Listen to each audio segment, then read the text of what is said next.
My name is Callum Reed.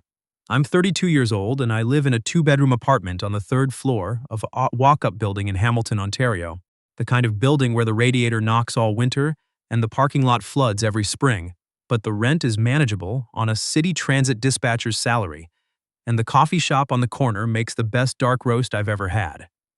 I'm not someone who makes headlines. I'm not someone who walks into a room and changes the temperature. I spend my shifts monitoring bus routes, rerouting drivers around accidents, keeping the grid moving. Most people don't think about who's doing that work until their bus is late. That suits me fine. I got comfortable being the person no one notices a long time ago. After my dad died, I got even more comfortable with quiet. He had a heart attack on a Tuesday morning in October 4 years ago, at the kitchen table, reading the newspaper. He was 61. My mum called me before the ambulance even arrived. I drove the 90 minutes from Hamilton to Barrie in 68 minutes, and I still didn't make it in time. After that, I stopped letting myself get too attached to outcomes. You plan, you prepare, you do everything right, and sometimes the thing you love most still disappears before you can get there. So I kept my head down, worked my shifts, visited my mum on weekends, and I stopped expecting anything too large from life. Then I met Abigail Cowan. Abigail worked at the Transit Authority on the administrative side, coordinating service contracts and supplier agreements. Not the same floor as me, but the same building, and sometimes the same elevator at 8:15 in the morning. She was 34, precise in the way people are when they've learned to rely on themselves. With dark hair she kept pulled back, and a habit of carrying two pens, because she said she didn't trust a day that only had one option. I noticed her the way I noticed things I wasn't supposed to want. Quietly, from a distance. She was already engaged when I started working there. His name was Fletcher Vane. He worked in commercial real estate, dressed like money, laughed loudly in hallways, and had the handshake of someone who needed you to know he was confident. I had no reason to dislike him. I disliked him anyway, not because I thought I had any claim on Abigail. I didn't, but because the way he talked about her in the few times as I heard him, picking her up from work, calling in the lobby, made her sound like a feature of his life rather than the center of it. Abigail loved him. Or she believed she did, and at 34 with a wedding venue booked and a dress fitted, those two things can feel identical. She invited people from the office to the wedding. I got a card slipped under my office door one Thursday in February. Handwritten. Callum, it would mean a lot if you could come. The ceremony is the 14th of June, St. James Anglican in Ancaster. No pressure, just thought you'd like to know you're welcome. I turned the card over twice. I almost put it in the recycling. Nobody wants to watch someone they quietly care about stand at the altar with someone else, but Abigail had been kind to me in the small ways that stack up quietly. She'd once stayed late to help me navigate a contract dispute I didn't understand, and when my mum called me at work in tears, on what would have been my dad's birthday, Abigail had left a takeaway container of soup on my desk without asking why I looked like I was barely holding together. So I ironed my good navy jacket, drove out to Ancaster on a Saturday morning in June, and sat 3 rows from the back of the church. Not family, not close friends, just someone Abigail had thought to invite, which was more than most people had ever done. The church was stone, old, with high windows that threw rectangles of white light across the wooden pews. Everything was arranged the way weddings are when someone has been planning them for over a year. White flowers along the aisle, a string quartet, printed programs on every seat. I read mine twice just to have something to do with my hands. Abigail's mother, Patricia, sat in the front row in a pale blue dress. Her father, Gordon, was supposed to walk her down the aisle. The groom's side filled in slowly. Fletcher's friends had the look of men who treat every gathering as networking. At 2:04, when the ceremony was supposed to start, the doors at the back of the church hadn't opened. By 2:20, the murmuring had started. By 2:40, it had turned into something harder. People were checking their phones. A groomsman stood at the front looking at his shoes. Then Abigail's maid of honor, a woman named Claire who I'd seen at the office a few times, came down the side aisle quickly and slipped into the front pew. I saw her lean close to Gordon and watch his face go very still. A few minutes later, Gordon walked to where Patricia was sitting and put his hand on her shoulder. Patricia pressed her fingers to her mouth. From 3 rows back, I couldn't hear what was being said. I didn't need to. The doors at the back of the church opened and Abigail walked in. She wasn't walking down the aisle. She was walking into the church from the side entrance, still in her dress, holding her bouquet at her side rather than in front of her. Her face was completely composed. That was the worst part.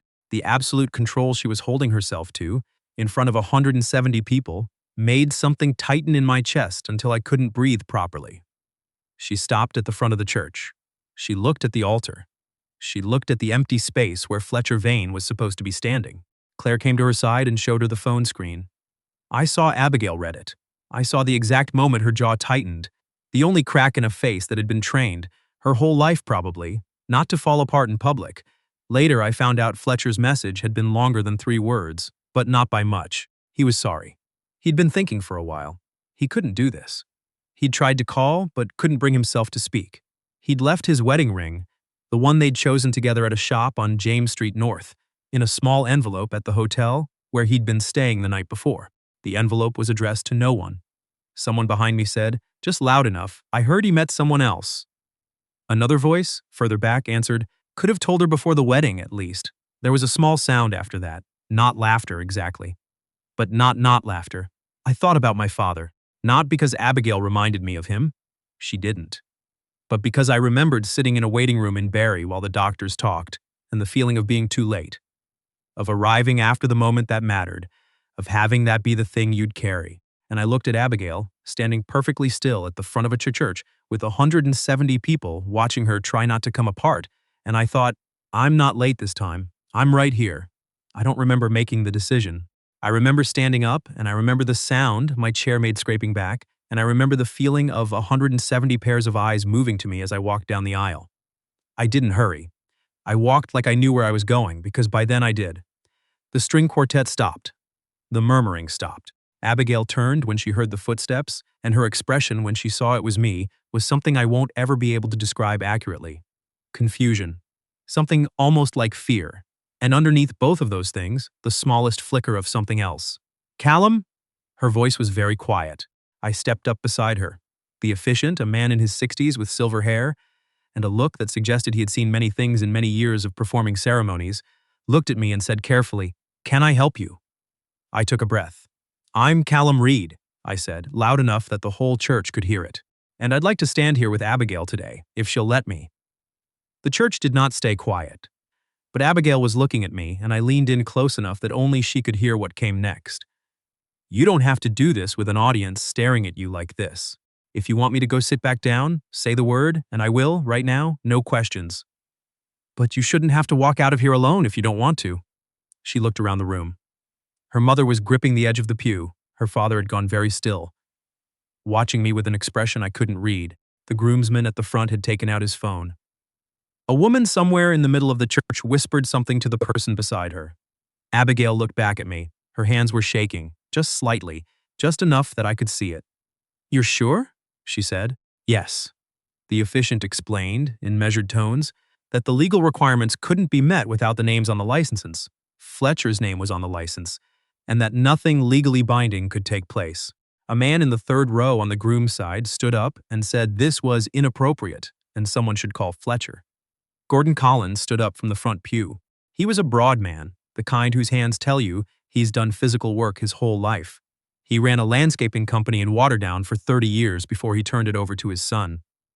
He looked at the empty altar, and then he looked at me. He didn't say anything for a long moment. Then he said, "If my daughter's willing, then I am too." Abigail reached for my hand. Her fingers were ice cold. She turned to the officiant. "Can we do something?" she asked. "Not a marriage, just can we do something?"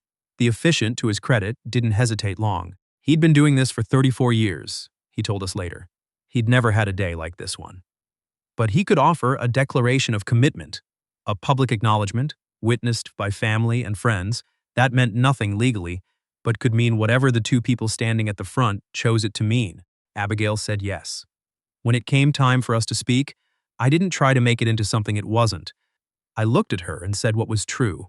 "I can't make you promises about love today, but I can promise I won't treat your pain like it's a performance for other people to watch. I promise I'll stand next to you when it's hard, and I won't make you feel like you owe me anything for doing it."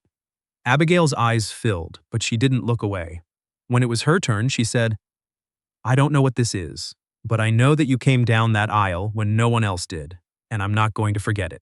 I promise I'll honor that." The applause started slowly. Some people looked genuinely moved, some looked confused. Some, on Fletcher's side, did not applaud at all. But Gordon and Patricia Cowan were standing, and that was the part I looked at. We walked back down the aisle together. I could feel her stop shaking quite so hard with each step. When we reached the doors, she exhaled, long and slow, like she'd been holding it for hours. Outside, under the old oak at the edge of the church lot, she sat on a stone bench and stared at the June grass for a long time before she said anything. My caterers are already set up at the reception hall. Okay, I paid for 170 dinners. I know. She looked up at me. You should know I have absolutely no idea what I'm doing. Neither do I said. I don't think that's the point right now. She laughed. Just once, and it came out a little broken, but it was real. That was the first time I understood what her real laugh sounded like, separate from the professional, polite version I'd heard in office hallways.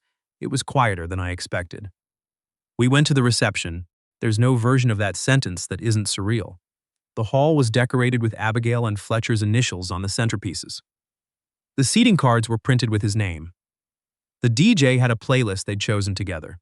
The tables were set for a wedding that hadn't happened. Abigail walked in beside me, holding my arm the way you hold something you're not sure is real, and she didn't look at anyone who whispered. There was whispering. There was a lot of it. A couple on Fletcher's side said something about a setup, about how this had obviously been planned. Someone else said Abigail had made a fool of herself twice in one day. I didn't turn around when I heard that. Abigail's hand tightened on my arm and I felt her lean in slightly. Don't, she said quietly. I've had enough noise today. So I kept quiet and did the things that needed doing. I flagged down the catering manager and quietly explained the situation. I helped Abigail's younger brother, who looked like he'd been awake for 40 hours, find where he was supposed to be sitting. When someone from the DJ booth asked if we were still doing the first dance, I found Abigail and let her make that call. She said no, but she asked them to keep the music going because silence would be worse. Gordon Cowan found me at the bar sometime around 6. He was still wearing his corsage. He didn't waste time with small talk. He said, "Son, I need to ask you something directly." I said, "Okay." He said, "What is Abigail to you?" I thought about the honest answer for a moment, because he deserved an honest answer, and so did Abigail, especially today. I said, "She's someone I've respected for a long time.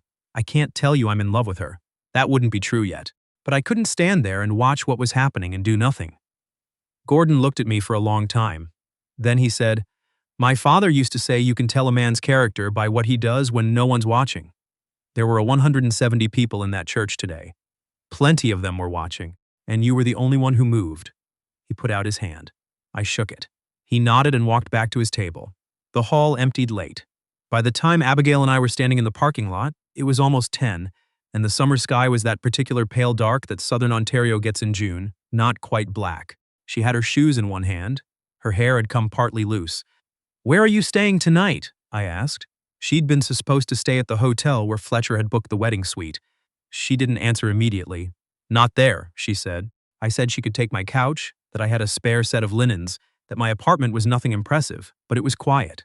She looked at me for a long moment. "Your apartment is in Hamilton." "Yes, we're in Ancaster." "It's 12 minutes," I said. She put her shoes back on. "My apartment is a good place for someone who grew up in modest circumstances and never pretended otherwise." The couch was fine. The kitchen was functional. There was a stack of library books on the coffee table and a transit authority map pinned to the wall, because I still sometimes work through root problems at home. Abigail walked in and looked around without saying anything for a moment. Then she said, "It smells like coffee." I said the shop downstairs started their ovens early. She said, "That's actually nice." I don't know why that settled something in me, but it did. I lent her an old university sweatshirt and a pair of track pants. She came out of the bathroom without the dress, without the hair, without the carefully held-together face. Just Abigail, in a sweatshirt that was too big for her, sitting across from me at a kitchen table that had seen better decades. I made tea. I'm not sure why. My dad used to make tea when things went sideways. It seemed like the right impulse. We sat with our mugs for a while before she said anything. "I need you to understand something," I said. "What I did today, I did it because I thought it was right. Not because you owe me anything. Not because I have expectations." She looked at her mug. "Everyone at that church thinks we're together now. I know, Fletcher will hear about this. His family's already talking. I know that too." She was quiet. Then, very unexpectedly, she smiled. It was small and tired and genuine. "You know," she said, "I've worked near you for 2 years and I think this is the longest conversation we've ever had." "Probably," I said. She shook her head. That's either funny or sad. I can't decide which. I told her she didn't have to decide anything tonight. I told her we could figure out the professional part, the office, the colleagues, the questions, after she'd slept. She looked at the bedroom door, then back at me. What do you actually want from this, Callum? No one had asked me that in a long time. After my dad died, I'd stopped asking it of myself. I said, I want to make sure you're okay. And after that, honestly, I'd like to know who you are outside of a work building. She didn't say anything immediately. After a while, she put her hand over mine on the table. Not a squeeze, just a wait. Steady. Okay, she said, but slowly. As slowly as you need, I said. She nodded. That night, I slept on the couch. She took the bedroom. Before she closed the door, she turned back and said, Callum. Yeah, there were 170 people in that church today. I know. You were the only one who got up. I didn't know what to say to that. In the end, I said, get some rest. Tomorrow's going to be a lot. She closed the door. I lay on the couch and looked at the ceiling and felt, for the first time in 4 years, like I had done something that mattered to someone while they were still there to know it. The weeks after the wedding moved strangely. The video surfaced on the third day. Someone in the church had posted it, captioned with something breathless about a stranger stepping up, and it spread the way these things spread, mostly among people who would forget it in a week, but fast and widely first. My name was in it. My face. My supervisors at work called me in not to reprimand me, but I think out of simple bewilderment. Abigail came to that meeting with her back straight and her voice even. Our personal situation won't affect our professional responsibilities, she said. We're both committed to keeping our work unaffected. The room had no real response to that because she'd made it impossible to argue with. After the meeting in the elevator, I told her she didn't have to do that. She said she'd handled harder rooms. She moved her things out of the apartment she'd been planning to share with Fletcher. A downtown Hamilton condo he'd put the deposit on, large windows, heated floors, the kind of place that photographs well. She stayed on my couch for 2 weeks while she found her own place, a one-bedroom in Westdale, near the university, quiet street, old trees. When she moved in, she bought a plant and named it Gerald. I don't know why that detail stayed with me. She named her plant Gerald. We started spending time together the way you do when neither person is in a rush to name what's happening. Saturday mornings at the coffee shop downstairs. A walk along the trail at Coots Paradise when the fall came in. I told her about my dad one evening when we were making dinner at her place. Not everything, just the shape of it. The phone call, the drive, the waiting room. She listened without trying to fix it. When I finished, she said, You've been taking care of other people's schedules for years. Who takes care of yours? I didn't have a good answer for that. She nodded like she'd expected that, and then she handed me a cutting board and told me to do the onions. She told me about Fletcher in pieces. Not all at once, not in some cathartic confession, but gradually the way you tell someone something that still has edges on it. He'd been exciting at first. High energy, big plans, the kind of person who made every dinner feel like an event. But over 3 years, she'd started to notice that the events were always for him. Her promotion at work went unacknowledged. Her mother's health scare got a brief "she'll be fine" and a pivot to his weekend plans. She'd started making herself smaller in the relationship without knowing she was doing it, trimming opinions that disagreed, softening preferences that inconvenienced. She said, By the end, I think I was trying to be easy to love, and I didn't notice I was disappearing while I was doing it. I didn't say anything to that. I just added a little more honey to her tea. By November, she had started taking on a side project, a small cafe in Dundas that needed a full interior rethink on a tight budget. She had no design credentials, just a good eye and the kind of methodical patience that made her excellent at her actual job, and the cafe owner took a chance on her. She worked on it at evenings and weekends, sketching layouts on graph paper, going back and forth to the space with a measuring tape. One night I stopped by to bring her dinner and found her lying flat on the cafe floor, measuring something with a string. She looked up at me from the floor and said, This is not how I thought I'd be spending a Thursday. I sat on the floor next to her and handed her a container of soup. We ate on the floor of a half-renovated cafe in Dundas, and she showed me what she was trying to do with the light in the corner, and I didn't understand all of it, but I understood that she was good at it. You should do more of this, I said. She started to say she was just the contracts person. I told her that wasn't what I'd asked. She was quiet for a moment. Then she said, Maybe. In March, about 9 months after the church, I drove her to her parents' house in Waterdown for Sunday dinner. I was more nervous than she seemed. The house was a bungalow with a wide driveway, and the remnants of the old landscaping business evident in every planting bed. things that had been placed with professional intention years ago and had kept growing. Patricia Cowan met us at the door. She hugged Abigail for a long moment and looked at me over her daughter's shoulder with an expression that was careful and not warm, exactly, but trying to be. Gordon shook my hand the same way he had in the reception hall. Dinner was roast chicken. It was good. The conversation was careful at first. Weather and work and how the winter had been, until Gordon put his fork down and looked at me directly and said, "I want to ask you something and I want an honest answer." I said, "Okay." That day in the church, what were you actually thinking when you got up? Abigail looked at me. I could have made it sound better than it was. I didn't. I was thinking that I'd spent 4 years arriving too late for things that mattered, I said. My dad died before I got to the hospital. I've spent a long time telling myself that things are beyond control, that there's no point in running towards something when you might miss it anyway. And I was sitting in that church and I watched Abigail standing there and I thought, I'm not late.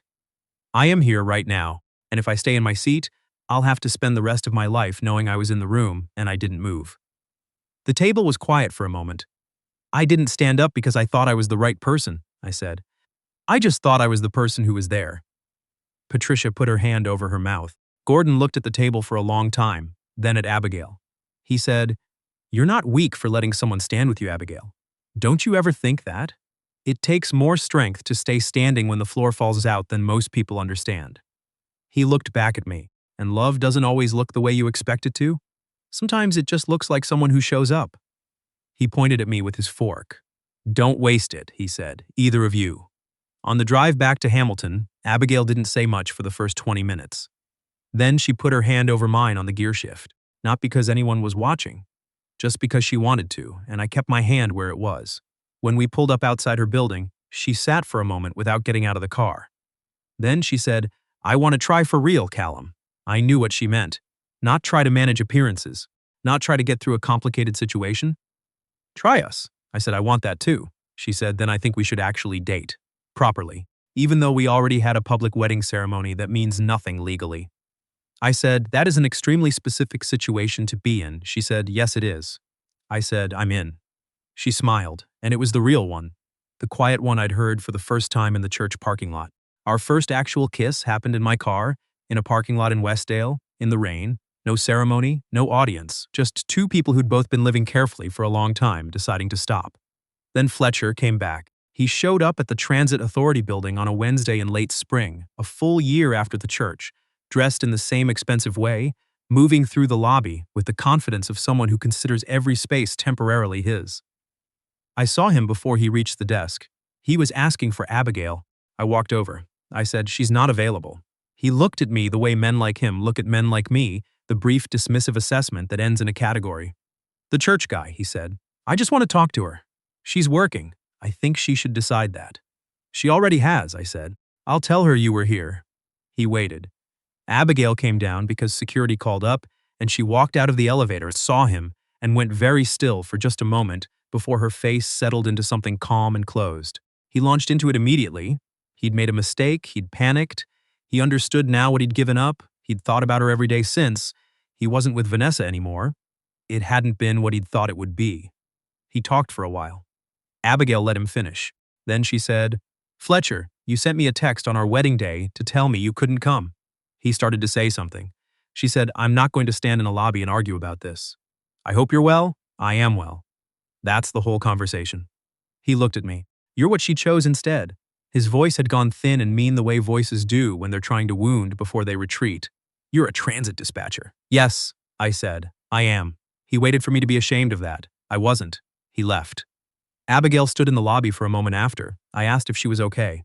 She said, "I will be. Give me a minute." I gave her the minute. When she looked up, she said, "He told me, actually, before he left, Vanessa's father had been moving investment funds into Fletcher's company. $3 million over 2 years. The day before the wedding, Vanessa told him it would stop if he went through with marrying me. Family money stays in the family. She said it the way you say something you've already processed past the point of bleeding. So I was worth less than $3 million in continued investment capital. I said, "He had a price. You didn't." She nodded slowly. Then she said, "I need to go back upstairs and finish a contract review." That was Abigail. Fletcher didn't leave quietly. He said things online. Not dramatic accusations, but the kind of insinuations that are harder to counter because they're not quite concrete. That the church thing had been a stunt, that Abigail had been seeing me before the wedding, that I'd taken advantage of a vulnerable situation. It was the version of the story that put him in the most comfortable position and cost him the least. Abigail saw it. I saw it. Her friends from the office saw it. For about 3 weeks, she stayed up late reading, going quiet, sitting with her phone face down on the coffee table, like she was trying not to check it. One night, I drove over without being asked because I could tell from a text she'd sent earlier that she was not okay. She was sitting on the steps of her building in her jacket, not going anywhere, just sitting. I sat next to her. She said, "Do you ever wonder if you made a mistake?" Standing up like that, whether it just made everything more complicated. I said, "Not even once." She said, "It brought all of this with it." I said, "It also brought you, and I know which one matters more." She leaned against my shoulder. I let her. After a while, she said, "I'm going to say something publicly. I'm not going to let him write the story." I said, "Whatever you decide, I'm with it." She posted something the following week. It was direct and not dramatic. She wrote that she was grateful for the support she'd received, that her marriage, regardless of the unusual way it had started, was not a reaction to abandonment, but had become a genuine choice. She wrote that she wasn't going to relitigate the events of last June in public because they were hers, not content. The last lines were, "Fletcher Vane does not get to narrate my life because he was briefly in it. The person who stayed doesn't own my story either. I'm the only one who gets to tell it, and I'm telling it by living well." It spread. People shared it for different reasons. Some moved by it, some looking for drama, some because they recognized the particular exhaustion of having your own experience described back to you by someone who wants to be the center of it. Fletcher went quiet after that. Abigail didn't delete anything. She didn't explain further. She went to work the next morning with her hair down, which she almost never did, and when people asked how she was, she said, "Good, thanks," and meant it enough that it ended the conversation. We kept building. She took on 3 more small design projects through that year. The cafe in Dundas did well enough that the owner wrote her a public review, and 2 other local businesses asked her for consultations. I signed up for evening courses in project management, not to change who I was, just to understand more of what the people I worked with were doing all day. It was something my dad had always said, "Know enough of your neighbor's work to respect it." I started understanding it the way he'd meant it. Abigail and I moved into a bigger apartment together the following January. Still Hamilton, still a walk-up, but with a second room she turned into a workspace with a proper drawing table and good light. On move-in day, she brought Gerald the plant and put him on the windowsill first, before anything else was unpacked. I didn't say anything about that. I just started carrying boxes. One evening in late spring, about 2 years after the church, we were making dinner, her cutting vegetables, me managing the stove, both of us listening to the radio and not really talking, and she stopped what she was doing and said, "I love you." I put down the wooden spoon. She said, "Not because of the church, not because you were there when I needed someone, because of every ordinary Tuesday since then, because you make tea when things are hard, and you sit on floors with me in half-finished rooms, and you never make me feel like I owe you anything for any of it. I love you because I chose you, and I keep choosing you, and it's not complicated." I walked around the side of the counter and put my arms around her and didn't say anything for a moment. Then I said, "I've been in love with you since before I had any right to be." I didn't let myself know it, but it was always there. She said, "I know." I said, "You knew?" She said, "Callum, you drove an hour to a church to watch me marry someone else. You sat in the 3rd row." "Fair point," I said. She laughed. I held on. The following spring, Abigail said she wanted to get married again. Actually married. With a license and a witness and the legal weight of it. She said the first time was about surviving a day. This time she wanted it to mean what it was supposed to mean. She said, "I want to stand up in front of the people who actually love us and choose you on purpose. Not because you were there, because you're you." I said, "Are you proposing?" She said, "I've been doing the administrative paperwork for 2 years. I think I've earned the proposal." I said yes. The second wedding was 38 people in her parents' backyard in Waterdown in early September. Patricia's rose bushes were in the last of their late bloom. Gordon had built a simple arch out of cedar. He'd come out of retirement for a weekend to do it, and when I'd offered to help, he'd handed me a level and said, "Hold that steady." Abigail wore a cream linen dress she'd found at a shop on Ottawa Street. I wore the same navy jacket from the first wedding, which she had made me take to a proper tailor this time. We stood under the cedar arch while the late afternoon light came through the oak trees at the property line, and Gordon walked her to me the same way he had once walked her into an empty church. He shook my hand before he stepped aside. He said, "Last time I said if you stayed, it would mean something. So, does it?" I said, "It means everything." He nodded. He went and stood beside Patricia, who was crying and making no attempt to hide it. Our vows were short. I'd written mine on the back of an old dispatch form because that was what I had in my jacket pocket when the words finally came. I said, "The first time I made promises to you, I was doing it because I couldn't stand not to. Today I'm doing it because I understand what I'm promising. I choose you, not the version of you from the worst day, not you who needed Samyun. You, the person who names her plants and measures floors with string and knows when to push back and when to hand someone a cutting board. I'm not promising you a perfect life. I'm promising you that I'll still be here for the ordinary Tuesdays."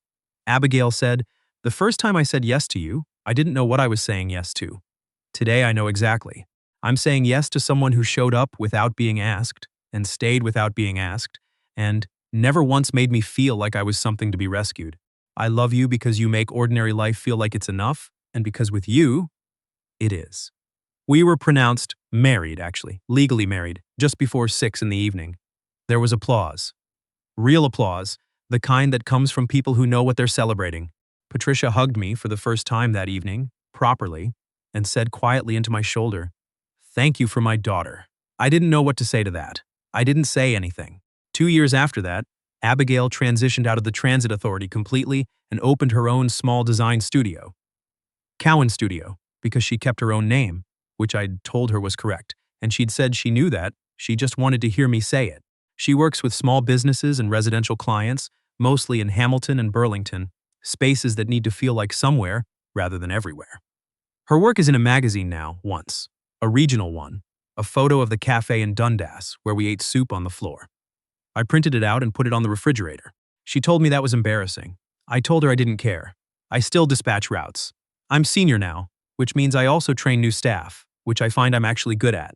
My mom drives down from Barrie every few months, and Abigail always makes sure there's enough for 3, and that the guest towels are the good ones, not because I'd asked her to, but because she'd noticed my mom notices. That's Abigail. Last autumn, she told me she was pregnant. We were standing in the kitchen, the same kitchen where she'd told me she loved me 2 years before, and she held up the test and looked at me with an expression I'd never quite seen on her face. Open, unguarded, happy in a way that had no performance in it at all. I couldn't speak for a moment. I just pulled her in. We stood in the kitchen for a while without talking. We named our son James, after my father. The night we brought him home, after Abigail had fallen asleep, I sat in the chair by the window with James, against my chest, 5 days old, completely indifferent to the enormity of his own existence, and I thought about a church in Ancaster on a Saturday afternoon in June, and about a chair scraping back, and about the particular quality of silence before 170 people all exhale at the same moment. I thought about my father driving across the country alone, while I grew up and saying, knowing your neighbor's work was a form of respect. I thought about arriving late, once, to the thing that mattered most, and what it had done to me, and how long I'd carried it. And I thought about how none of the things I had now had come from a plan or a strategy or a moment of inspiration. They had come from a single decision made in about 4 seconds in a church I'd almost decided not to attend, to get up and walk towards something instead of staying safely in my seat. James made a small sound and settled more firmly against me. Outside, Hamilton went on doing what it does, its particular ordinary continuance, buses running their routes, the coffee shop below us already starting their ovens for the morning. I looked down at my son. I thought, if I could go back, I would stand up again. I would walk down that aisle again past every phone and every whisper. I would look at Abigail Cowan in her wedding dress in front of an empty altar, and I would say exactly what I said.